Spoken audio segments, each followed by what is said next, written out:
Okay, thank you. Thank you very much, Mukta, for this. Thank you, Kaushik. Thank you. Okay, Dr. Vandana, back to you.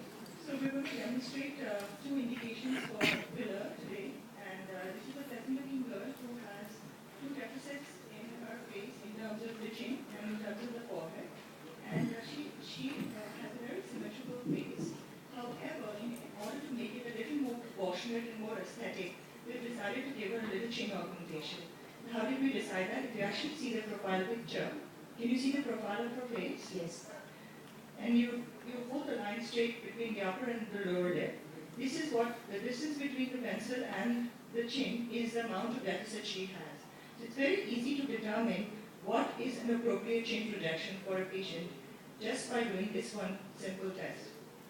And that's going to make a big difference. The other thing you want to notice in her face is the forehead. If you actually see, she has a prominence here and a prominence here, and there's a depression in the center. Now, it is a very subtle change, but a curved forehead is aesthetically more acceptable. And so if we actually inject a little filler in the center here, it's going to give her a very smooth curved forehead, which gives a nice impression. What would be the choice of filler, please? I'll just indicate that she has a tattoo in the center, and somehow, because of the depression, it almost looks like the line going right from here till her hairline, which is why we need to fill up this area. As far as the forehead is concerned, I like to use Ultra, which is a thinner filler, the hyaluronic acid filler, and fortunately we have the Ultra XC, which has lidocaine in it, therefore it's a painless procedure. The reason why we choose a thinner material for this area is because as we go on to fill this particular area, we know that there is a thin dermis, and the muscle is, the frontalis is attached right there, and right beneath that is the bone. So we take advantage of the anatomy, and we actually do a very deep injection right on top of the bone. And because of the pressure of the frontalis and the dermis that's firmly attached, the filler sort of finds its own empty space and forms a smooth plane. The importance of anatomy here is that the supraorbital and the supratrochlear arteries that come out from the supraorbital foramen actually come out very deep. But what is interesting is that as they cross the lower one-third of the forehead, they become very superficial. So in terms of safety, it is much safer to do a very deep injection on the periosteum when we are on the upper third of the forehead in order to avoid any occlusion of the vessels, and that's why we are also avoiding the danger area. Has this patient had topical anesthetic applied? She had applied it, but we removed it after 10 minutes because we knew we were going to use the Ultra XC. Okay. Moving back to the chin, just also note that she has a very square chin. So if I actually do a single point injection just to provide a projection here, it's going to give her a very pointed sort of a look. I don't want to change the way she looks. I just want to make her proportions right. Which is why it's important to know whether you want to choose 2 points of injecting the filler in order to project the chin forward, or you want to do a single point in the middle. In her case, because she has a very good jawline, but she has a sort of broadish chin, I'm going to do 2 points here. For this particular area, I'm going to use Ultra Plus or Voluma. She's a young girl. I don't want to use Voluma because she doesn't need that much volume, and also it's a more expensive product. And hence, I will use Ultra Plus, which is also provides some degree of volume, and therefore we'll be using Ultra Plus. What would be the risk in this area of the chin in terms of any other damage or any other risk in the chin area? There isn't any actually. Again, we need to go back to the anatomy. There is the mental bone, and then there is the metalis muscle, which arises from the bone, but it actually fans out almost like a fountain and attaches to the superficial dermis. And that's why you see the dimpling of the chin. So when we are going to insert the filler, it has to be again on the bone, very deep, so that we are hoping that the muscle is going to provide a cap. So therefore, there is no irregularity seen on the surface.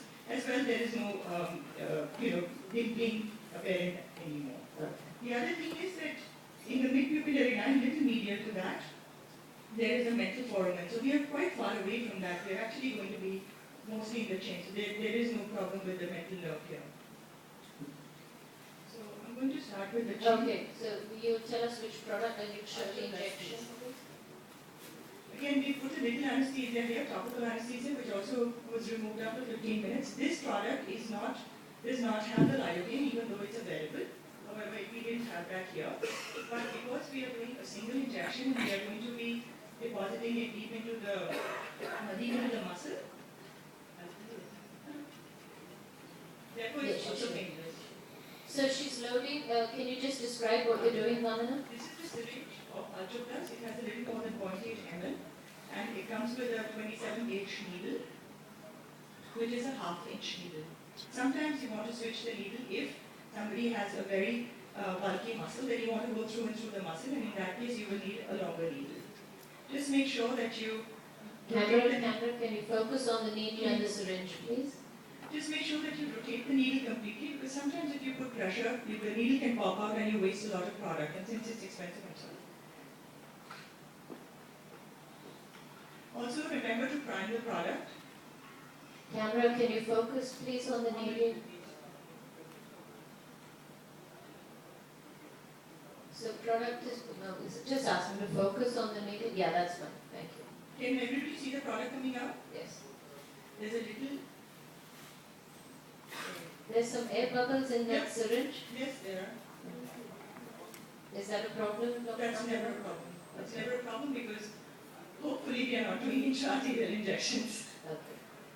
Okay, I don't like to unsterile the syringe, so I'm not going to wipe off the extra bit which is on the syringe, on the needle. Can you move the mic? So camera, focus on the injection with Dr. Vandana, thank you.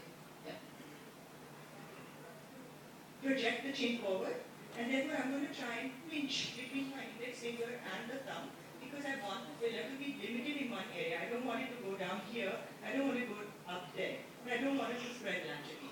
Therefore I'm going to actually hold the chin between my index and my index finger and my thumb. Ready? And you're going deep, the full length of the muscle, needle? That's full length of the needle. I haven't touched bone yet, but just from experience, I know that I'm right near the bone because I've gone through the extent of the muscle. And then I start injecting. And how much product would you inject? I've not finished yet, but I'll let you know how much I've Okay. injected once I'm done. So this is going to be by experience how much you need, but it's always better to do a bolus in this area because we are trying to provide a projection. So I've gone up to 0.2 ml right now, and I'm going to stop at that. And also, just make sure that you put pressure before, so that the material is not likely to come out.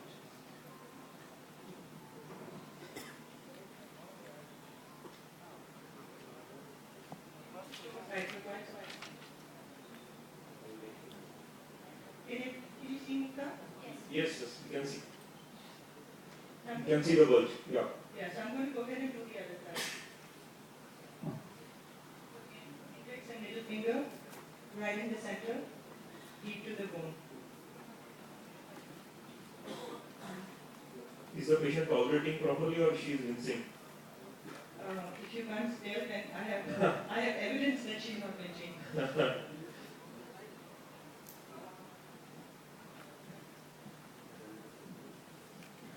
So the patient looks very comfortable, single point injection. And remember that this is not the XC product that we have. This is without any anesthesia, but because I'm not touching the periosteum, that's where the nerve endings are. That's why you don't want to touch the bone and withdraw, which was traditionally thought. You want to approximate where your needle depth is going to be, and you want to go into the muscle, but try not touching the periosteum. So can you show us now with the pencil how the augmentation different? I just do feel that we have not done enough. Okay.